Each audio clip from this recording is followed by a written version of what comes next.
It's Stephen Dubner. Until last year, I believed that I was allergic to penicillin.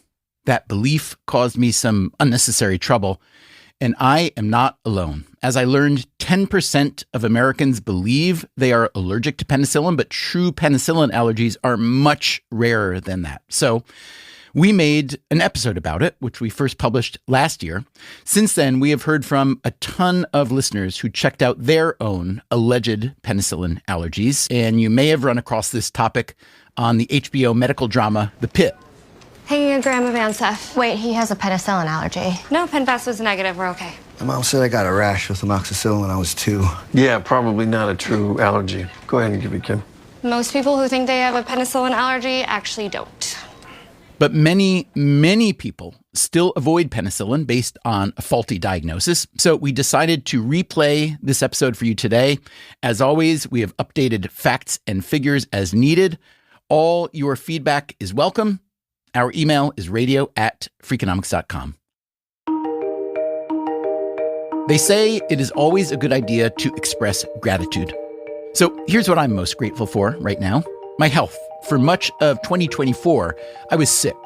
It started in the spring with a cough that turned into a respiratory infection, and that turned into a whole other thing. And for a few months, I was miserable. It hurt to talk or swallow. Every time I laughed, it would trigger a coughing fit, which is a problem because I like to laugh. Thanks to the cough, I couldn't sleep through the night. I also had some ferocious night sweats and crazy dreams. During the day, my entire body ached like I'd been hit by a car. Also, no appetite, no energy. Physically, it was the worst few months of my life. But at least I got a story out of it. This one. Today's episode is about penicillin. You may remember the famous story of how penicillin was discovered accidentally nearly 100 years ago by Alexander Fleming. This was at St. Mary's Hospital in London. Fleming was just returning from holiday. In his lab, he had left behind a petri dish where he'd been culturing bacteria, and he found some mold growing in the dish. Interestingly, where the mold grew, the bacteria did not.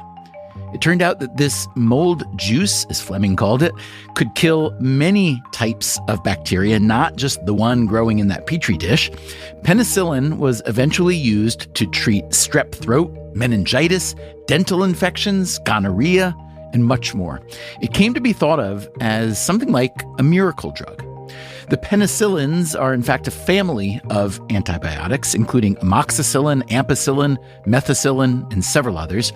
All these years later, they're still among the safest, cheapest, and most reliable drugs around. They have saved hundreds of millions of lives. Even with all the new antibiotics since then, penicillin is still prescribed at the highest rate of any antibiotic. But there's one big problem. 10% of Americans, more than 30 million people, are allergic to it. At least that's what the conventional wisdom says. But the new year is also a good time to tear down conventional wisdoms, especially if they are disastrously wrong. And this one is. So today on Freakonomics Radio, why do so many of us think we have this allergy? This patient told me they were allergic to penicillin. Oh, it's that your mom told you when you were a kid. Well, what happened? Oh, you don't even know what happened? What should be done about all these false positives? We should be screaming from the rooftops. This is a misdiagnosis. And what about all the other allergy controversy we hear about, like food and environmental allergies? How bad is the confusion there? It's bad. It's one of the reasons I can't tell you how many people actually have an allergy. What can we tell you? A lot, starting now.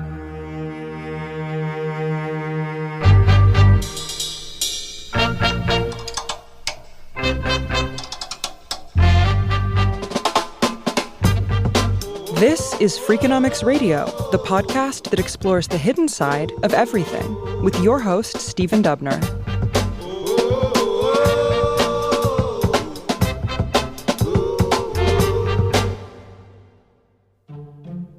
Okay, here is the startling fact that I recently learned. While it is true that around 10% of Americans believe they are allergic to penicillin, fewer than 1% actually are. How can there be such a huge gap? And what are the costs of that gap? The medical and economic and social costs?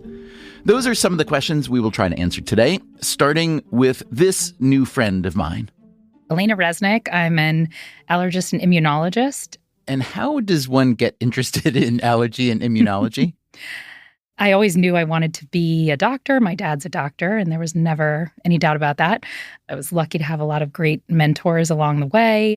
My mentor in college, Jerry Groupman, who's up at Harvard, was very instrumental in my choices. I worked in his lab for 4 years, applied to medical school, thought I wanted to be a hematologist oncologist like him, explored that field. And later into my residency, I explored allergy immunology, which has fascinating medicine and amazing potential to make people feel better. Give me a little bit of fascinating medicine.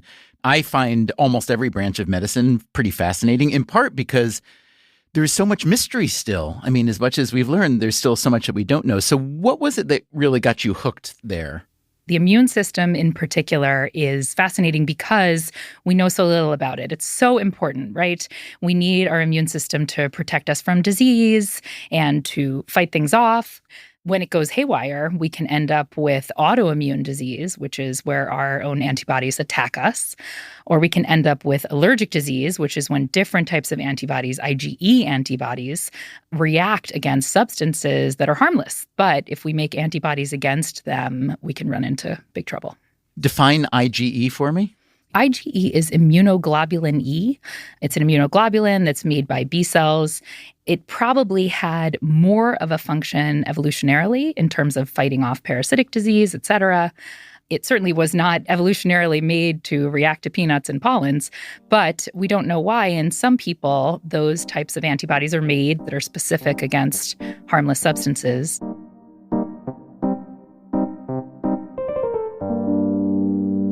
Peanuts and pollens, milk and eggs, soybeans and shellfish. These are just a few of the most prominent allergies that tens of millions of people report today. Like Resnick says, harmless substances for most people that cause allergic reactions in some.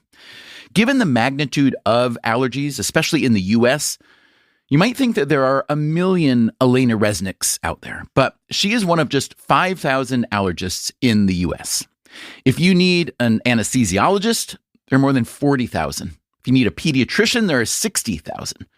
But I needed an allergist, and Elena Resnick was the one that my primary doctor sent me to. Here's what happened. Like I said earlier, I got sick last year. It started with a dry cough that wouldn't go away, so I went to my primary doctor, who I've been seeing for years. Her name is Rebecca Kurth. I love Dr. Kurth. She is very smart, a true scientist. She's determined and methodical, but also a friend and an ally. She's taught me to be vigilant about my health without being paranoid, which I think is a good middle ground. There was one thing she had been wanting me to take care of for a while, but I never did. My medical history says that I'm allergic to penicillin. The first time I saw her, she asked, "How do you know?" And I told her the story that lives in my memory, that I've been allergic since I was a little kid, based on what my mother told me, which was based on what our family doctor told her. And that's when Kurth told me that this kind of story is very common, but that the vast majority of people who think they are allergic to penicillin are in fact not. So at some point, this was still years ago, Dr. Kurth told me I should try to get my penicillin allergy cleared. This was the first I'd ever heard of being cleared of an allergy. It's also called being delabeled. Way back then, she gave me Elena Resnick's phone number, but I never called.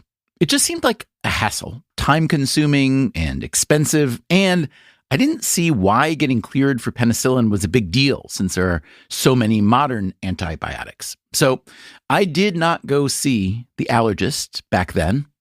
Fast forward to 2024, and here I was, sick with a cough that wouldn't go away. Dr. Kurth gave me what's called a Z-Pak or azithromycin. That's a short course of antibiotic that's used in a variety of cases, especially for patients allergic to penicillin. The Z-Pak didn't help. I got sicker. The cough got worse. I went to a radiologist and had a lung scan to look for cancer. No cancer. I began to wonder what would happen if I could take penicillin. Would it fix me? Or would it maybe kill me? There is a scary sounding word we all think of when we think about allergies, anaphylaxis. Here is Elena Resnick again. It's the most serious type of IgE-mediated allergic reaction where the allergy cells explode. They release all sorts of mediators, histamines, tryptase, etc., and that causes your vessels to vasodilate. Fluid runs in, people get hives, people get swelling, people's throat closes up, or you have difficulty breathing. So what's happening when you die from anaphylaxis? Your airway is basically constricted? Exactly. Your airways constrict, and because the vessels all over the body are dilating, your blood pressure drops. You can't get blood back up to your heart, and you have a cardiac arrest. So what share of people in the U.S., let's say, who believe that they are allergic to penicillin are in fact allergic to penicillin? The studies show that 90% of people who believe that they are allergic to penicillin actually can tolerate it. So that sounds absurd, obviously, that so many people are walking around with this false belief about themselves. Are there any similar wrongly held beliefs in medicine that you can think of? Oh my gosh, I don't know that I can think of any. I think that the vast majority of people either have or were told that they had some sort of reaction in childhood.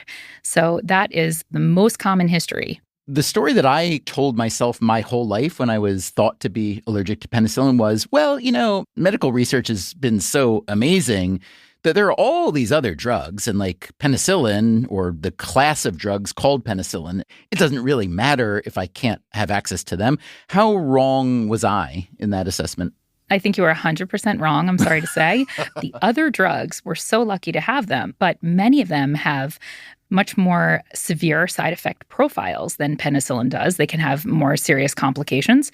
They're much more expensive. And in certain cases, for example, vancomycin, they can actually increase the risk of drug-resistant bacteria.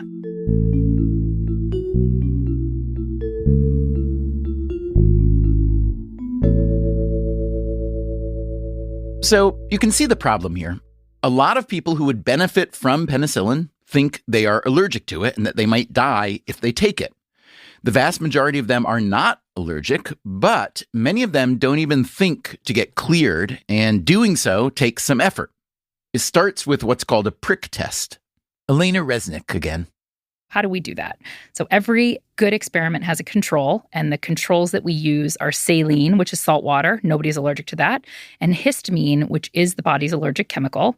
So we prick you, and when I say prick, I mean we clean off the forearm, and then we use tiny needles to introduce just under the surface of the skin saline, histamine, and our penicillin reagents. So it's 4 small pricks under the surface of the skin.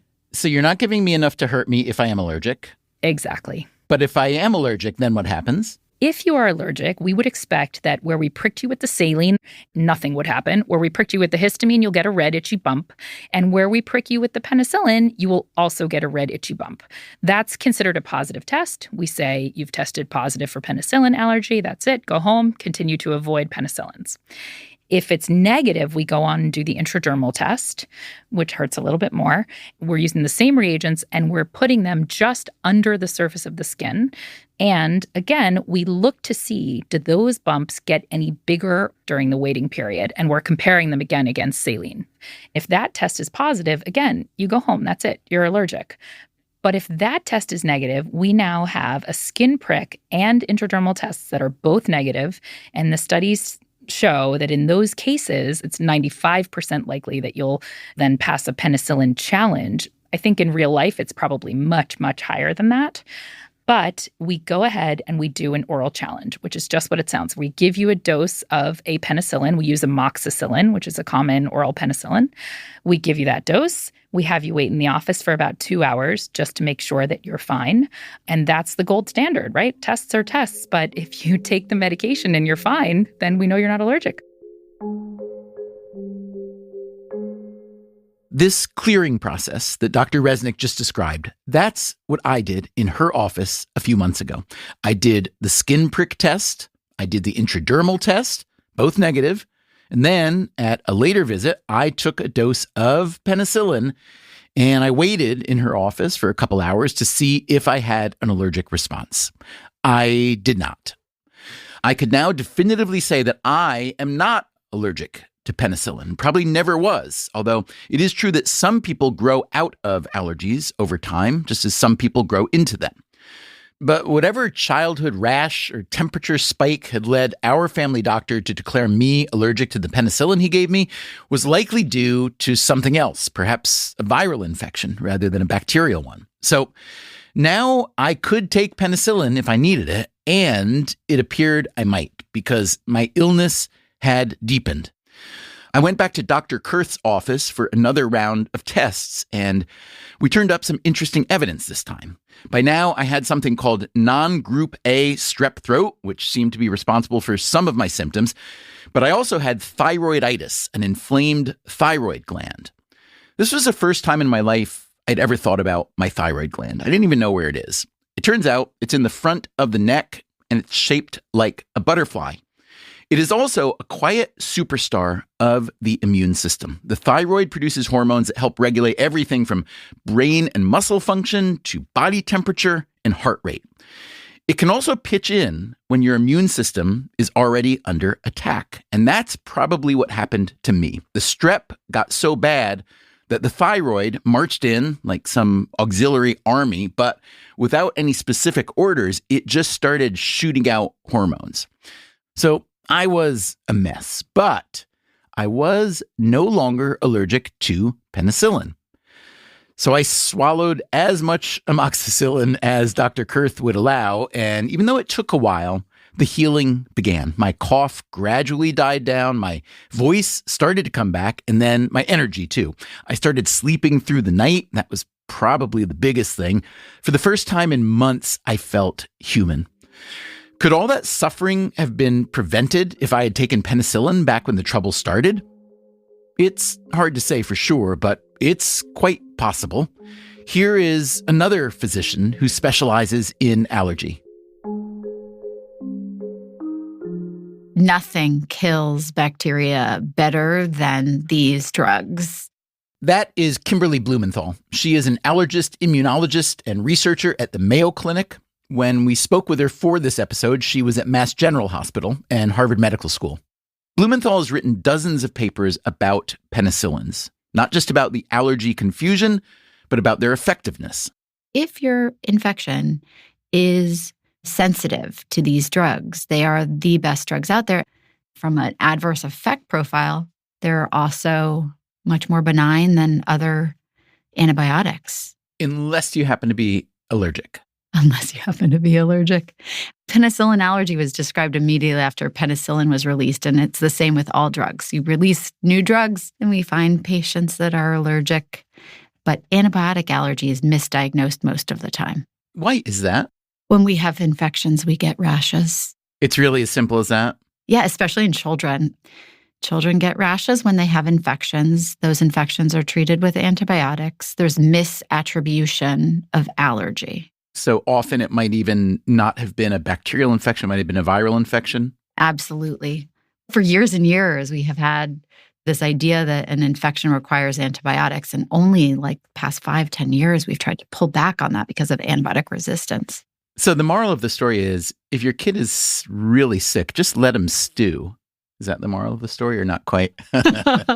Don't act too fast, right? I think it's good to be a really busy parent and not be on top of it and rushing them in right away.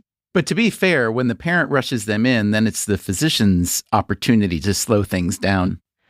Yeah, and some people do it better than others. There are these fantastic discharge prescriptions that aren't actual prescriptions, things like rest and drink plenty of water and Nana's chicken soup. Take Tylenol or Motrin for fever. And then if things a week later are still in the same place or things worsen, then call me back and then we treat with antibiotics.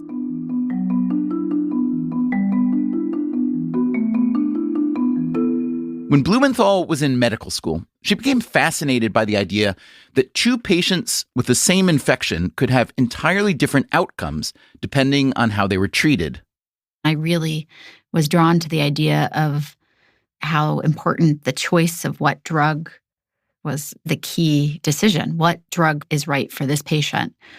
I pretty immediately realized that regardless of what non-specific garbage was listed on the allergy list, it really changed care. And I just got totally distracted as to does it need to change care? Why is there a two-tier system? If you have an allergy, you treat with this, but everyone else who doesn't have an allergy gets this. I realized that what we were calling allergy was mostly side effects. So if we're drawing a kind of SAT style analogy, and penicillin is to these bacterial infections as a hammer is to a nail, let's say, it's the right tool for the right moment. What would the typical non-penicillin antibiotic, what would that be if one suspects that a patient is allergic to penicillin? Something way too big to hammer in the nail, some sort of mallet is I don't do tools and hardware. Would it be like a leg of lamb, perhaps? Sure. Maybe could get the job done, but by kind of making a mess.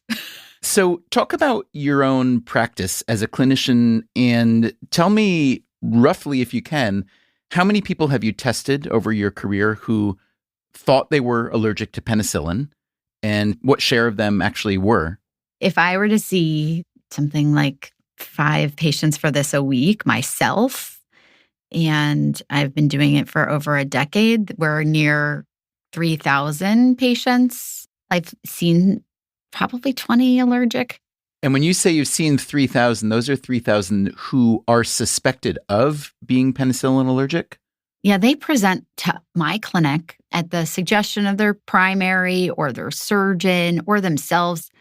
Yeah, I would say it's probably been 3,000 patients that I've seen myself. I know and remember 2 severe reactions. That's it. The rest have been rashes. It's even worse than most of the published numbers I've seen. Most of the published numbers say that roughly 10% of the U.S. population is thought to be penicillin allergic. But of that 10%, roughly 90% are not. According to you, it sounds like it's more like 99% that are not. 99 in my practice. Can you think about another area of medicine where that rate of false positives exists? No, and this is why we should be screaming from the rooftops is misdiagnosis. This is a misdiagnosis. Everyone has something on their chart that's wrong, and nobody is screaming about taking it off. We reconcile medicines every visit. I'm taking this, I'm not taking this. We try to take care to make sure what is in the chart is correct. This is something that is not ever addressed and is incorrect in the majority of people. Coming up after the break, we take a look at misdiagnosis around food allergies. He used to fight with people to get them to recognize that their issue is food allergy, and now he fights with people to get them to recognize that their issue is not food allergy. I'm Stephen Dubner. This is Freakonomics Radio. We'll be right back.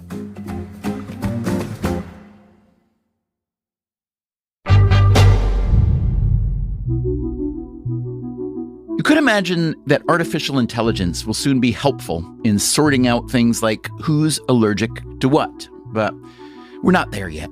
For now, allergy is often a guessing game, a bit of grasping in the dark. It's estimated that roughly 40% of humans have some kind of allergy. That's expected to rise to 50% by the next decade. Why? We've already heard from a couple of allergists, but to answer this question, we need someone with a broader view. We need a medical anthropologist. Medical anthropology is looking at all the social and cultural factors involved in healthcare systems. We think about how all those beliefs and politics and economics, how all of that factors into the choices people make about their health and how they view their health. This is Teresa McPhail. I'm Associate Professor of Science and Technology Studies at Stevens Institute of Technology. McPhail recently published a book called Allergic, Our Irritated Bodies in a Changing World. She writes that roughly 500 million people suffer from food allergies alone. That's been a puzzle as to why an immune cell will take a look at something that is otherwise harmless and decide that it's not, and do it after sometimes years of tolerating it just fine, and suddenly now it's a problem. Just tell me why and how you became interested in the big notion of allergy. My father died of a bee sting. He died from an anaphylactic reaction to bee venom. He had had a reaction in the past, but it was fairly mild, just swelling at the site. That's mostly what happens to anyone who gets stung by a venomous insect. And he died on the second sting. We really don't know how many times he was stung because he was a Vietnam vet, so there's a chance that he was stung prior to that. And I got curious about my own susceptibility to such things.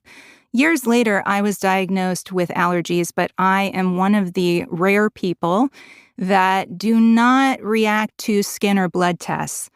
I have low levels of IgE, the antibody that is driving the allergic response. So there's no way to tell what I'm allergic to, except that clinically you can see the signs and symptoms that I am allergic to something.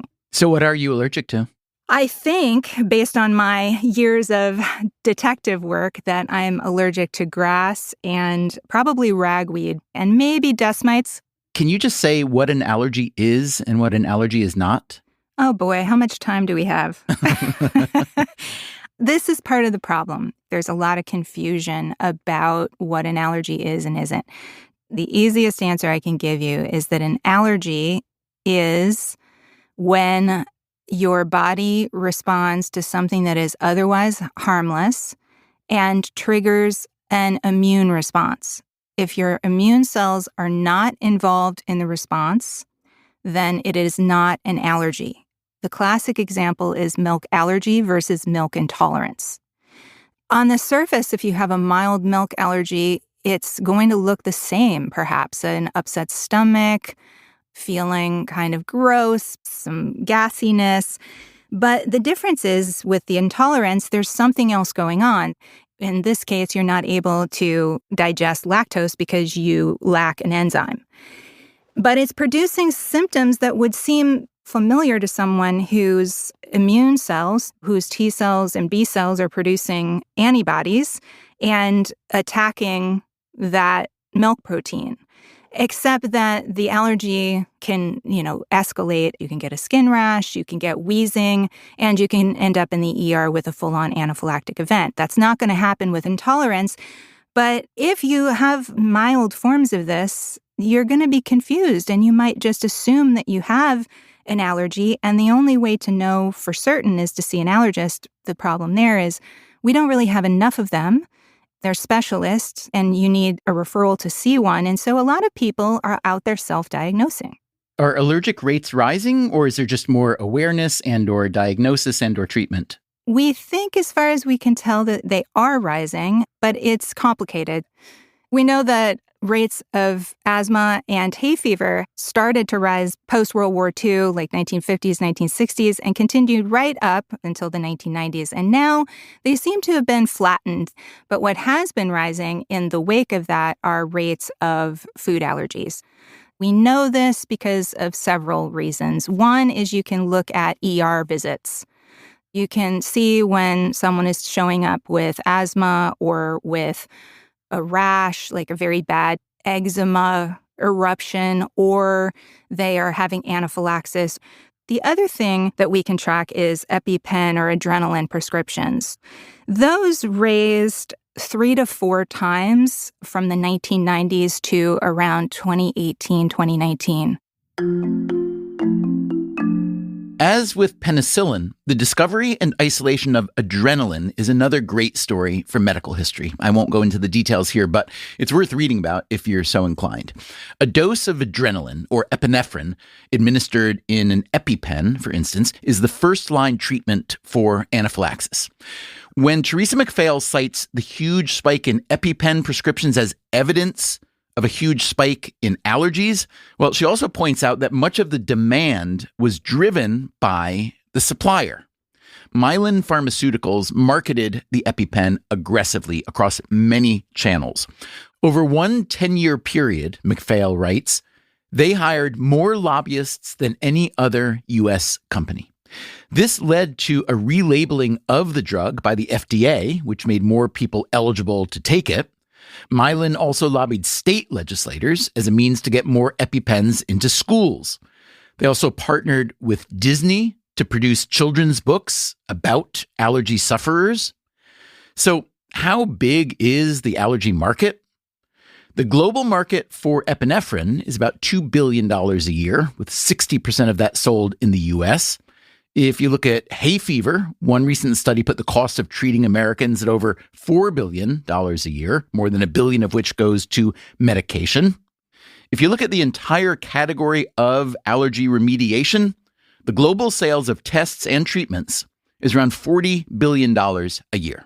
So how much of the allergy boom has been driven by more allergies versus well-run pharmaceutical campaigns? It's hard to say. There are a variety of factors that may be driving allergy increase. Some research shows that environmental and chemical disruption may play a big role. I asked Teresa McPhail about some other potential drivers. Many people have by now heard or read about the notion of allergy rising because we, especially we of the children variety, are not exposed to enough things, pathogens or allergens or whatnot, that we don't roll around in the dirt and so on. Right. So in the 1980s, this is after the massive rise of asthma, we're starting to see food allergies. An epidemiologist was curious about this and started collecting data on families and realized that older siblings seem to have more allergic disease than younger siblings. The theory was that older siblings bring home colds and track in bugs to expose their younger siblings. And there was something about that earlier exposure that had somehow protected these younger siblings. It was called the hygiene hypothesis. That has morphed over the years to what is now called the old friends hypothesis, which is nice, isn't it? That's a nicer way to put it. That there's something about getting the right exposures to the right bacteria or the right viruses and fungi that will help train our immune system. You're born with a novice, a naive immune system that hasn't seen anything.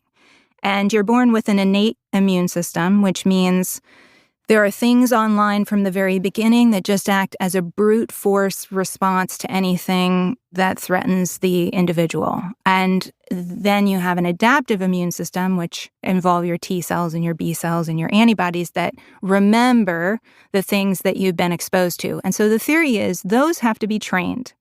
And they have to be trained in the right order, and they have to be exposed to the same types of bugs, microbes that they would have been evolving with for millennia. The theory is that we've changed so much that some of those are missing. It has confused our immune system to the extent that you're seeing more allergic disease because you're not getting the training. It feels as though every time I go to a restaurant these days, the server will ask, is anyone allergic to anything? Do you know anything about that? It's basically advocacy. And at the forefront of that is a group called FARE, which is Food Allergy Research and Education. They're privately funded and run by a group of parents. When I started researching the book, one of the first people I sat down with was Helen Jaffe. Her and her husband, David, are some of the founding members of FARE, and they also have helped to fund the Jaffe Center at Mount Sinai for food allergy research. When they started the foundation, it was because two of their children had quite severe food allergies, but it was at a time where no one was doing this. They live here in New York City, and they had to take the train down to Johns Hopkins to see Dr. Hugh Sampson. He's a renowned food allergist and researcher, and he has been doing this for over 40 years. But at the time, there were maybe half a dozen people focused on food allergy. And so initially, Helen told me that their focus was really on education and research funding to try to figure out what was going on, why the rates seemed to be rising, figure out more about the biological mechanisms that drove this response. I spoke with Dr. Hugh Sampson now, we're talking about years later, and he said he used to fight with people to get them to recognize that their issue is food allergy, and now he fights with people to get them to recognize that their issue is not food allergy. Can you explain? I do see on the FAIR website that 50 to 60% of all blood tests and skin prick tests for food allergy testing will yield a false positive result. Correct. So that sounds absurdly bad. Is it not as bad as it sounds, or is it that bad? No, it's bad. It's bad. I mean, diagnostics are one of the sticking points. It's one of the reasons I can't tell you how many people actually have an allergy, because we're stuck with primarily the skin tests, which were invented in the late 1800s by a UK physician, Dr. Charles Blackley. Wait, the late 1800s? Yes. And if I exhumed him and revived him, he would have no problem giving a skin test today. What about false negative? That's what we should be really concerned about. That is the better situation. It's around 95% certain if you do not respond that you are not going to respond in real life. So that's good news, at least. Yes, that's good news. That's why we still use them, because it's almost like a differential diagnosis. We can rule some things out. So you mentioned in the book that your aunt and your grandmother were allergic to penicillin. Yes. Given everything we've discussed about testing, or the lack of great testing and the murkiness surrounding this area, do you think that they actually were allergic to penicillin, or maybe? In my grandmother's case, we know, because she was in the hospital and had an actual skin eruption and reaction to penicillin. I honestly don't know about my aunt. Sorry if she's listening to this, because to my knowledge, she's never been tested. So I don't know. She does avoid them, though. At the end of the day, I suppose it doesn't matter. I suppose it doesn't matter, Teresa McPhail says. That's what I used to think, that a penicillin allergy is no big deal, since there are other, newer antibiotics that do the same thing. But the allergists we heard from earlier, Elena Resnick and Kimberly Blumenthal, they told me that that is simply not accurate. Resnick told me about a pregnant patient of hers who showed up with a penicillin allergy on her chart. Penicillins are an amazing drug also because we know them to be safe and effective in pregnancy. When a pregnant woman goes in to deliver, if she is colonized with group B strep, which is a very common vaginal infection, she must be given antibiotics before delivery to ensure that the baby is not exposed to the group B strep. So the antibiotic of choice for group B strep is in the penicillin family. Mom comes in, she's ready to deliver. She gets a dose of penicillin. She gets her second dose 4 hours later. She delivers the baby. Everything is fine. If she is thought to be penicillin allergic, instead she's given vancomycin. Vancomycin dosing interval is every 12 hours. So if she's not dosed appropriately, the baby can be considered inadequately treated. And that leads to all sorts of other potential decisions, baby getting put on antibiotics, maybe going to the NICU. Again, the complications just from this penicillin label are intense. So in this particular scenario, this mom went in to deliver. She was thought to be penicillin allergic. They gave her vancomycin. She developed red man syndrome from the vancomycin, which is just what it sounds like, where the body becomes completely red and flushed and other medications have to be given. And then she had a wound infection from her C-section because she was still thought to be penicillin allergic. They gave her clindamycin to treat the wound infection, and she developed C. diff from the clindamycin. And how did that play out? So when you develop C. diff, then you have to be put on oral vancomycin and then treated usually for 2 weeks. It's just a nightmare. It's one thing after another. And then she came to see me and we were able to clear her of that penicillin allergy. Why did she come to you in the first place? So her OBGYN, we also rely on the OBGYNs to find people who in their charts have this penicillin allergy. The problem with that is we're not going to test a pregnant woman just on the off chance that she does end up being one of these rare people who's truly allergic. Obviously, we don't want to put a pregnant woman into anaphylaxis. So we're sort of stuck with that label, which is hard for the OB because then their patient gets a simple infection. They can't use a penicillin. So a lot of the OBs will say to their patients, before you get pregnant again, you better go get cleared of your penicillin allergy.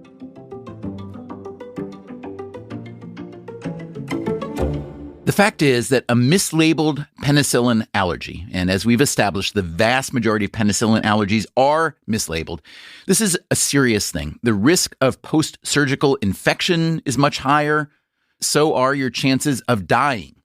Kimberly Blumenthal from the Mayo Clinic published a study comparing the long-term outcomes of 60,000 patients with a penicillin allergy in their medical record versus more than 200,000 patients without.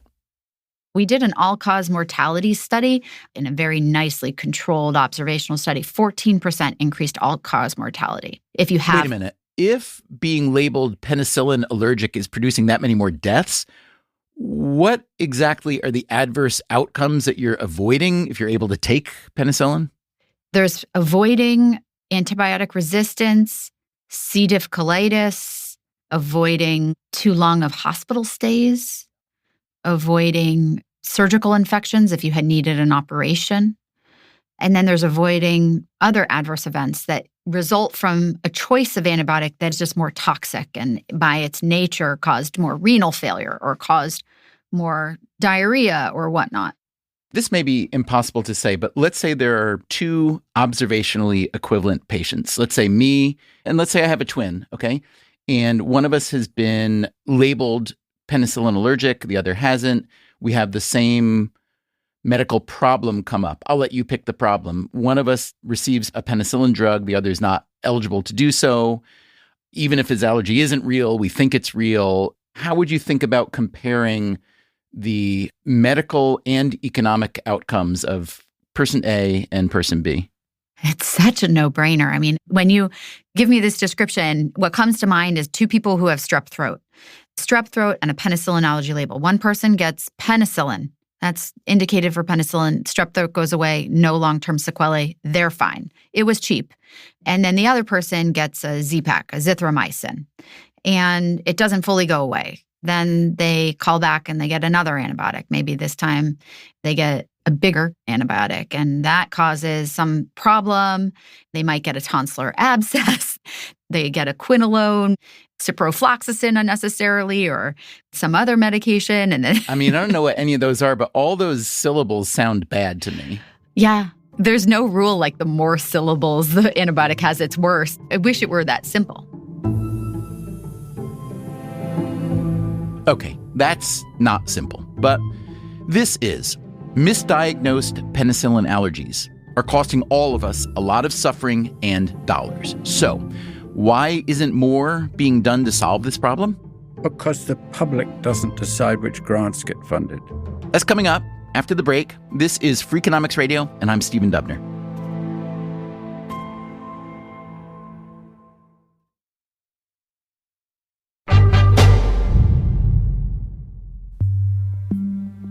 Once you know about the benefits of penicillin and how millions of people wrongly believe they are allergic, you can't help but think about the costs of this misdiagnosis. Not just the bad health outcomes and the complications, but the financial costs too. That's why some specialists are pushing for more testing and delabeling of people who think they are allergic. That might cost a lot up front, but when 1 in 10 people think they have a medical handicap and they don't, this actually presents an opportunity to save money. It might even be worth testing every single person whose medical history says they are allergic. Here again is Kimberly Blumenthal from the Mayo Clinic. We can evaluate for penicillin allergy with simple tests. And these simple tests need to be delivered to that 10% of America and reimbursed appropriately and taught to a non-specialist workforce. Could be a welcome to college visit, a welcome to Medicare visit. How much money could you save by doing this? just my healthcare system would be millions. If we evaluated penicillin allergy, delabeled the appropriate ones, we would save millions of dollars, just my healthcare system. So it must be in the billions. You'd save it how? You save on antibiotic expenditure. Just because penicillins are cheaper than the other antibiotics? Yes. You'd save on adverse effect avoidance. Meaning penicillins don't cause as many adverse effects as other antibiotics? Yes, and some of these adverse effects lead you to the emergency room and another hospitalization. You would save on surgical infections, a tremendously costly thing. Blumenthal tried to make these cost savings a reality when she worked in the Mass General Hospital system.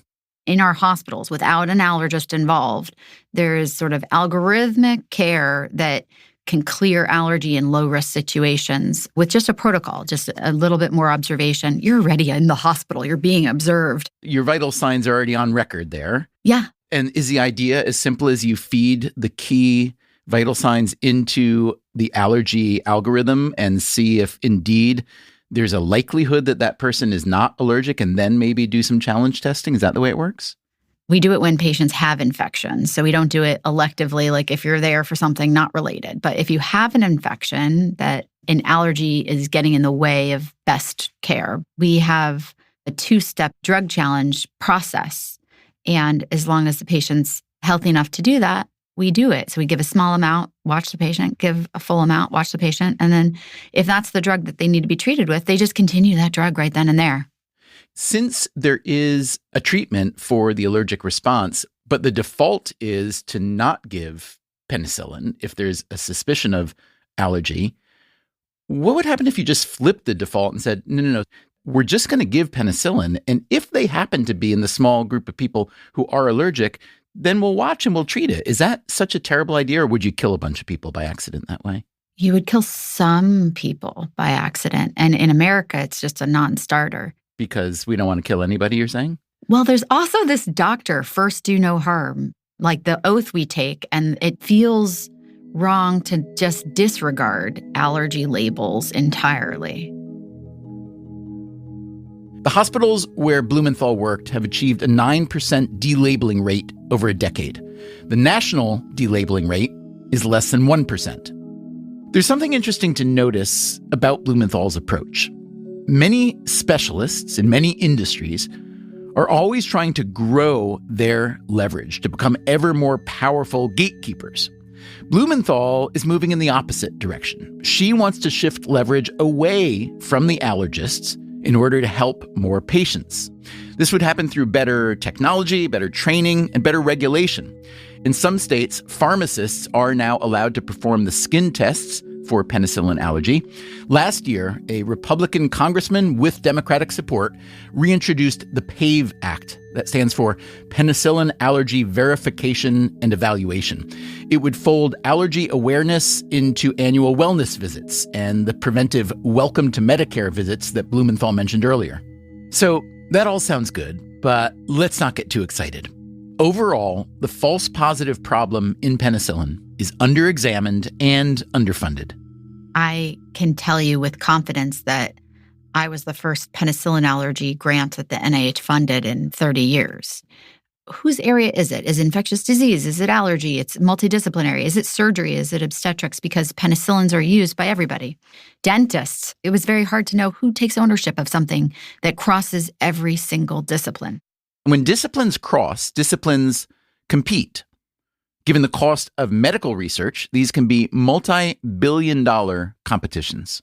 There's a pecking order in medicine. This is Thomas Platts-Mills. I'm a professor of medicine at the University of Virginia, and I've been studying allergic disease for a long time. And where does allergic disease fall in the pecking order of medical research? It's actually much worse than anything you imagine. Neurosurgeons are at the top, cardiac surgeons, and all these people fight with each other, but they know that at the bottom there are dermatologists and psychiatrists and allergists. I got very little from the university, a little bit in the first few years, but then basically in the last years, nothing. We've always had to get our own money, and I was getting NIH money, and the NIH has been very generous. This last time, I actually got a 1 on a grant. It actually means you're in the top 1%.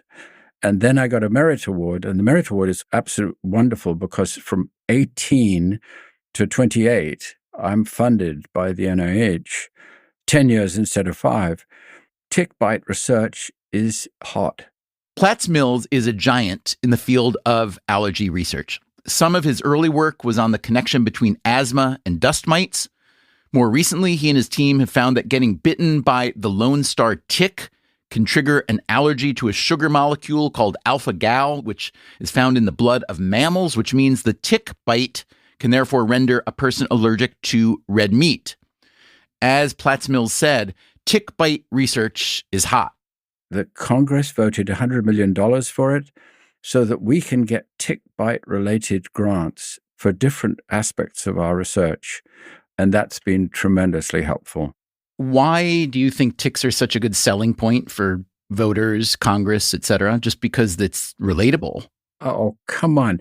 God had finished making the earth, and then the devil reached over and sprinkled ticks all over it. You know that. No, ticks are very interesting. The deer are absolutely infested with ticks. It is not unusual for hunters to shoot one of our deer and find the thing with so many ticks they couldn't possibly count them. When you were embarking on the research about the alpha-gal red meat allergy related to ticks, did your colleagues think or maybe even say that you were bonkers? They always say I'm bonkers. No, I've got away with murder several times. My father taught us that if we think A and the rest of the world thinks B, that is formal proof that A is correct. Being educated in an environment like that is really extraordinary. It does strike me, and I'd love you to tell me if I'm wrong, but my sense is that when it comes to allergy, the pharmaceutical side of the equation is doing very well. There's a lot of money being made selling treatments that may or may not work. But on the research and the public health side of the equation, plainly not nearly as robust. And I'm curious why it would be in a case where, if you think of just supply and demand, there's plainly a lot of demand for allergy remediation and so on. The public would like to know more, to suffer less, and so on. If the split I'm describing is accurate, why do you think there is such a big split? Because the public doesn't decide which grants get funded. The trouble is that the drug companies are so powerful and they advertise so much that people just get the idea that that's what it is. And actually, the guidelines are warped. I've been on a guideline panel for asthma where we were told that we should focus on large controlled trials published in the last 5 years. Well, that basically means drug studies. The number of large controlled trials of tick avoidance that are being done is 0. No one could afford to do them. Companies have a lot of money and they do big, well-controlled trials, some of which are really important, but many of which are me too, or trying a new drug which is a very tiny variant of the previous.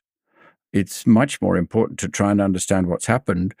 I've written a history of food allergy, and there are 3 forms of food allergy, which are peanut and the other allergens that cause immediate hypersensitivity, eosinophilic esophagitis, and the alpha-gal syndrome. And why I pull those apart is because they're mechanistically completely different, causally different, and the reasons why they've increased are different. Peanut is probably ridiculous washing of the skin with detergents. EOE, we've just published a hypothesis that the processing of milk is a major part of that. Instead of pasteurizing milk at 84 degrees centigrade, all the milk you drink is heated to 135 degrees centigrade. It's dead, and it's homogenized, which means the particles are all changed, so they're much smaller, and we say weaponized to immunize the esophagus. And the third one, the alpha-gal syndrome, we believe is primarily due to the loss of dogs in the suburban areas. What happened in the early 80s is leash laws, and now the dogs can't get together to drive the deer out. And so we all have a herd of deer on our lawn, and the deer are covered with ticks. This connection that Platts Mills has drawn between leash laws and a boom in the tick population is not his only unusual theory. I was very well known in the 70s for saying that television had had a major effect on asthma. We published a paper in which we showed that if people watched a screen, they took less deep breaths. If they're reading a book, they still breathe normally. If your child is watching television and you touch their shoulder, they actually jump slightly because they're in a trance. They're not unconscious, they're not asleep, but they're in a trance. And during that time, the hypothesis was that that prevents their breathing, and that deep breaths are a better bronchodilator than albuterol. What's happened since then, if you want something really silly, is the children are no longer watching television because they've got cell phones. And the cell phones don't put them into a trance. And asthma has actually become less of a problem. The asthma doctors will be horrified if they hear anyone suggesting that asthma is anything but the total problem. But actually, peanut allergy has become more of a problem than asthma. But a totally different causal mechanism, yes? Totally different, yes. What are your views on celiac disease and gluten allergy? Yeah, Gideon Lack, who did the LEAP study, has been looking at celiac and seeing whether natural exposure to wheat in early childhood would prevent celiac disease. And I think he's got some evidence, but it's not of a level comparable to the LEAP study. The LEAP study was a tremendous breakthrough.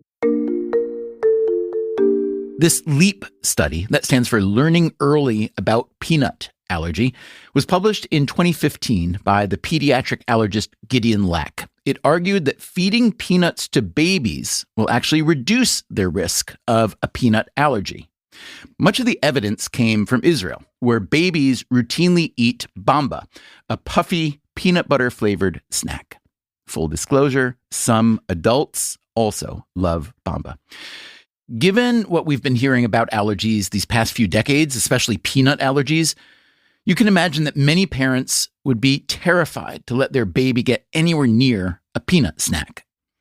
Once a conventional wisdom is established, it can be hard to dislodge, which gets us back to the allergy with which we began this episode. A whole generation of doctors were trained thinking that penicillin allergy was very dangerous. And very common. And it isn't. When I got here in 82, I already was saying things that, no, you don't need to worry about it as much as this. You need to ask the question and take precautions and be sensible. If someone had no history in 15 years, the chances that they're penicillin allergic are very small.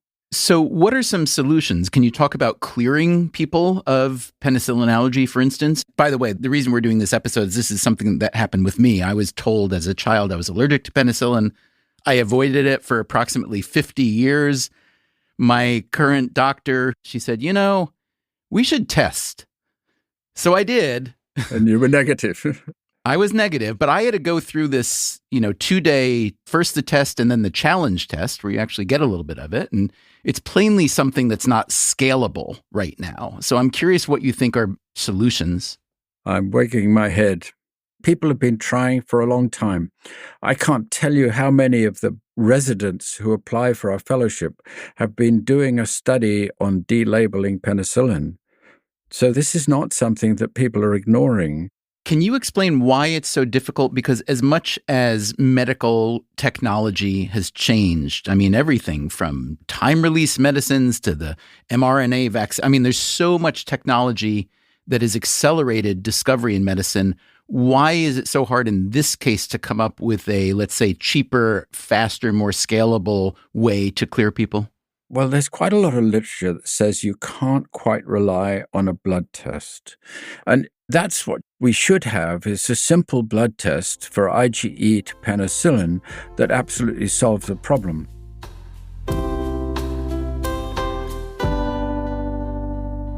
Kimberly Blumenthal is one of the people who has been working on a better blood test for penicillin allergy. We were trying so hard. I was working with Thermo Fisher Scientific, they have developed a blood test panel, and they wanted to see if it worked in allergic individuals from America. We identified in the Boston area everyone that reacted to penicillin in front of our faces in the last few years. We sent them the blood of these individuals, and I think it picked up like 3. It was like 3 of 20. It didn't pick it up yet. What makes it so hard? The conclusion was, well, they were allergic in the last 5-10 years. Maybe they weren't allergic now. So I have to bring them back, retest them. And then these patients, they're like needles in haystacks, right? We combed the records of all Mass General Brigham to find these 22 penicillin allergics. We really need to say, okay, you reacted to penicillin in front of my face today, grab your blood, and then send it to be able to know that they were true positives. But you're making progress, it sounds like. Slowly. I mean, by the time you're 600 years old, this problem will be solved. One of my mentors said to me, if you do your job well, you have no job. And I'm like, I just don't think that's going to happen. There's always something else. We need better tests now, back to the basic science in the lab. And then on the population level, we're thinking about implementing penicillin allergy evaluation in primary care. We just created a measure of delabeled patients in our healthcare system. And even just now that I can measure it in this clinic and that clinic, and I can see what types of interventions move the needle towards a higher percentage of delabeled patients. So what would your message be to anyone who believes that they are allergic to penicillin now? Get tested. Get tested. If we were to jump ahead 20, 30, 50 years or something, I would imagine that given the benefits of gene sequencing and machine learning and artificial intelligence, that it would be pretty simple at birth to either understand everything that a given person might be susceptible to allergy-wise or just correct it. I think it's possible, and it's also possible that we could alter our drugs to be less allergenic. How would you do that?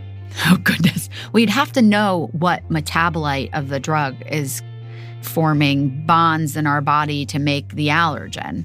And so it requires a lot of combined intelligence from different people. I realize, though, as I asked that question, that it's a little touchy for you because I'd be putting you out of business. You okay with that? Yeah, I would stop happy. If we have some sort of way that like everybody knows if they can or cannot have penicillin or any drug, or they're going to be allergic or not, if we were able to correct the 30 million mislabels in just America, I'm happy. I'm retired. And you just open a florist shop or something like that and be okay? I do like floral design. Well, there you go. I would like to thank Kimberly Blumenthal for the good conversation today, as well as Thomas Platts-Mills, Teresa McPhail, and Elena Resnick. Thanks also to Dr. Resnick for clearing my stupid penicillin allergy label. And thanks to Becky Kurth, Dr. Deb Jones, Dr. Leni Hurst, and all the other medical professionals who helped turn me from a bone-tired coughing machine back into me. I am grateful. Making this episode was a good reminder of how much I love physicians, their drive, their curiosity, their willingness to admit what they don't know yet, and then to work ridiculously hard to find out more. We reached out to Dr. Blumenthal to see how she's been doing since we spoke with her in 2024. She wrote, "I have had so many people come into my office to tell me that after hearing this episode, they knew that they should be tested for penicillin allergy. They never felt confident in the diagnosis, yet had said they were allergic at countless healthcare interactions over their lifetime. One young woman," she wrote, "came to me after being prescribed clindamycin for a dental infection, and that had led to a lot of problems with her GI tract, and she was very grateful to leave my office delabeled and able to take amoxicillin next time."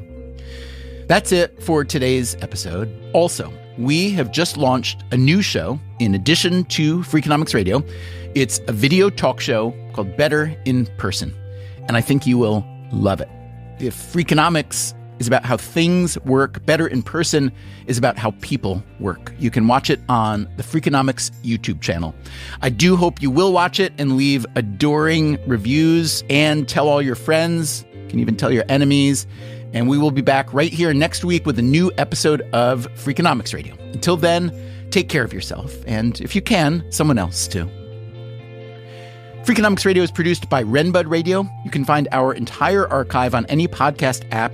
It's also at Freakonomics.com, where we publish transcripts and show notes. This episode was originally produced and updated by Dalvin Abuaji. It was edited by Gabriel Roth and mixed by Eleanor Osborne.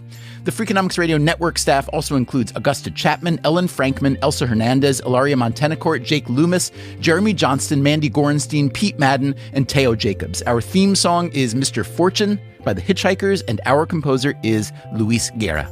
As always, thanks for listening.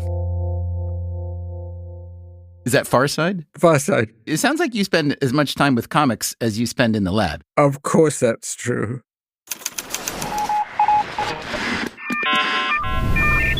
The Freakonomics Radio Network, the hidden side of everything.